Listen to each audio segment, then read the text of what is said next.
Hi, first graders. We're going to read this familiar story, Earth, Moon, Sun, and Stars. But today we're going to pay attention to what the writer does to help us make a movie of the book in our mind. And we want to pay attention to this because this is what reading like an expert really looks like. So as we're reading, I'm going to point out certain things that I notice that the writer does to help us really make that book in our minds. So I might point out some of the images in the pictures. I might point out certain words that the writer uses, like number words or color words or shape words. And my hope is that by the end of this lesson, you'll really be able to read a book the way a writer does too. Earth, Moon, Sun, and Stars, written by Elise Sweeney. Here's your table of contents. Introduction. When we look up into the sky, we are looking into outer space. We can see the sun, the moon, and the stars. They all seem to move very slowly across the sky. I'm going to take a pen actually and kind of underline underneath move very slowly because that really helped me to make a movie in my mind while I was reading this sentence. We live on a giant ball of rock and water called Earth. I'm going to go ahead and underline that sentence too, because that also helped me to read like a writer. I'm picturing that giant ball of rock and water. We don't see it because we live on it. It is also moving through space. It moves in a giant circle around the sun. I'm going to go ahead and underline that shape word because it helped me to understand that the Earth is moving in a circle around the sun. If you stare at the sky for an hour, you might see the stars move slowly. And notice I'm paying attention to those things like captions on the pictures, because all of those are more pieces that a writer includes to help us read more into what they're explaining. The moon is also a ball of rock, but it is smaller than the Earth. I'm going to underline that part because I'm helping me to understand, which the picture does also, that the moon is smaller than the Earth. I'm visualizing that picture in my mind. The moon moves in a giant circle around the Earth. As the Earth moves around the sun, the moon moves around the Earth. Let's learn more about Earth, the sun, and stars and the moon. Let's learn about how they move through space. So again, I'm underlining things that are helping me to make pictures in my mind. Earth. Earth is where we live. It is one of the 8 planets that go around the sun. I'm going to underline 8 planets because a number word really helps me to make a movie in my mind. I'm picturing all 8 of those planets, which this picture up here helps me to do also. Earth is the 3rd planet from the sun. So here's the sun in the picture, and we have Mercury, Venus, and then Earth right here. Again, making a movie in my mind. Being this far away keeps Earth from getting too hot or too cold. So I'm kind of underlining this because I'm picturing the temperature on Earth, and it's kind of like an even temperature. We never get too hot or too cold. Planets closer to the sun are so hot that steel would melt. That definitely helps me make a movie in my mind. Planets farther away are way too cold. Earth has the right amount of heat and light for plants and animals to live here. And then from the sun, the planets are Mercury, Venus, Earth, Mars, Jupiter, Saturn, Uranus, and Neptune. Most of Earth is covered by water. Water is also below ground and in the air. That's why Earth is called the water planet. Living things need water to live. They also need air. Earth has a blanket of air around it. This blanket of air is called the atmosphere. And I'm noticing that the writer made this word in bold print, and I'm noticing that these words are italicized. And sometimes when writers do that, it's because they want the readers to pay attention to those words. Those are important words in your reading. So I'm remembering that most of Earth is covered by water, and that's why Earth can be called the water planet. That's why those words are italicized. And this word, atmosphere, is an important word, and it's explained down here in the caption. The atmosphere is made of water, oxygen, and other gases. It helps keep in heat. So the atmosphere is this blanket around the Earth that helps kind of keep it warm. The sun. The sun is just one of billions of stars in space. Like most stars, it is a giant ball of very hot gas. So that words, very hot gas, very, very hot gas, excuse me, are really helping me to make a movie in my mind. The sun sends light to Earth. Light from the sun hits Earth. It lets us see during the day. The light changes to heat when it hits Earth. The heat rises and warms Earth's atmosphere.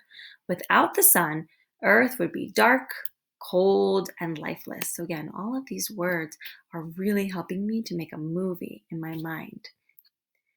Light turns to heat after the sun sends light to Earth. Some stars are much bigger than our sun. The sun looks bigger than other stars because it is much closer to Earth. But even though it is our closest star, it is still very, very far away. Wowzer, if you could drive to the sun at the speed of a car on a highway, it would take about 177 years to get there. So I'm underlining those numbers because, again, those number words are really helping me to make a movie in my mind. I'm picturing that we would have to drive a car for 177 years to get to the sun. And this picture up here says our sun is small compared to the next closest stars, Sirius, Pollux, and Arcturus. The sun is much, much bigger than Earth.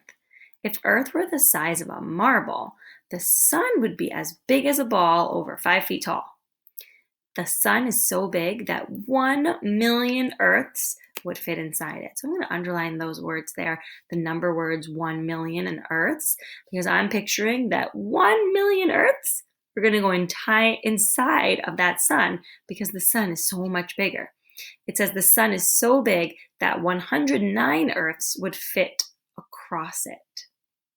All of these number words really help us to make a picture in our mind. Day and night.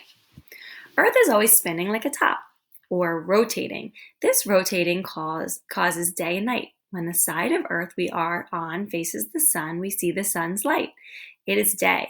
As we stand on a spinning Earth, the sun looks as if it is moving across the sky. I think I'm going to underline the word spinning like a top and then rotating. Rotating is one of those bold print words, and it really helped me to understand this heading of day and night. I'm kind of picturing how the Earth is always spinning and rotating, and it's this rotation as far as when we face the sun or not, when we have light and day or night with no light. Night comes when the side of Earth we are on rotates away from the sun.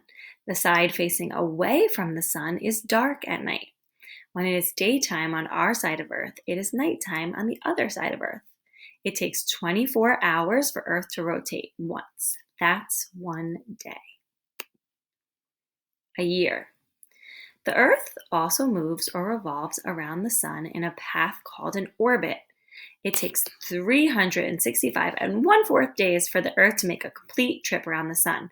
That's 1 year. So I'm going to underline orbit and revolves because bold print like that really shows me that these are important things that the writer wants me to pay attention to. And that makes sense because our heading here says a year, and we're talking about how the Earth moves around the sun in a year. And you'll notice in the picture, they gave us all of the months of the year. So that picture is really helping us to make that movie in our mind that the Earth has to go around the sun. It takes a whole year for the Earth to kind of circle that sun.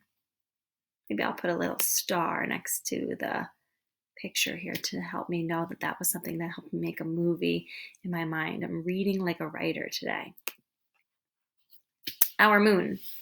The moon is Earth's closest neighbor in space. It is much smaller than Earth. About 50 moons would fit inside Earth or 4 moons across it. Again, these number words are really helping us to make that picture in our mind today. 4 moons would fit across the Earth, just like it's showing you in the picture here, or 50 moons would fit inside the Earth's ball. The moon is much closer to Earth than the sun. If you could drive a car to the moon at the speed of a car on a highway, it would take 150 days to get there. The moon does not make its own light. The moon shines because it reflects the sun's light. We see the moon at night and sometimes during the day.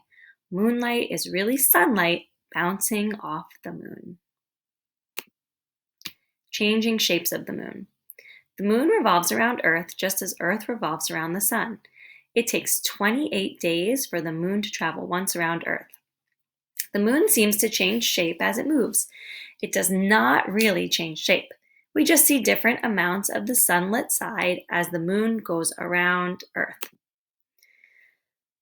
And in your picture here, you see different phases of the moon, the new moon, the crescent moon, first quarter, full moon, and third quarter. And the caption here says the moon takes 28 days to orbit Earth.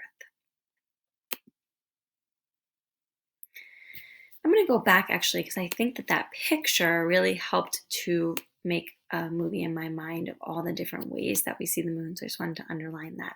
Again, paying attention to all of the things that a writer does to help us read like a writer. So paying attention to all of those things because they're helping us to make a movie of the book in our mind. Conclusion. Think about a calendar. A month is a little longer than the time it takes the moon to go around Earth. A year is 12 months. In the time it takes Earth to go all the way around the sun, the moon goes around Earth 13 times. A year usually has 365 days. In the time Earth makes one trip around the sun, Earth spins 365 times. Are you dizzy yet?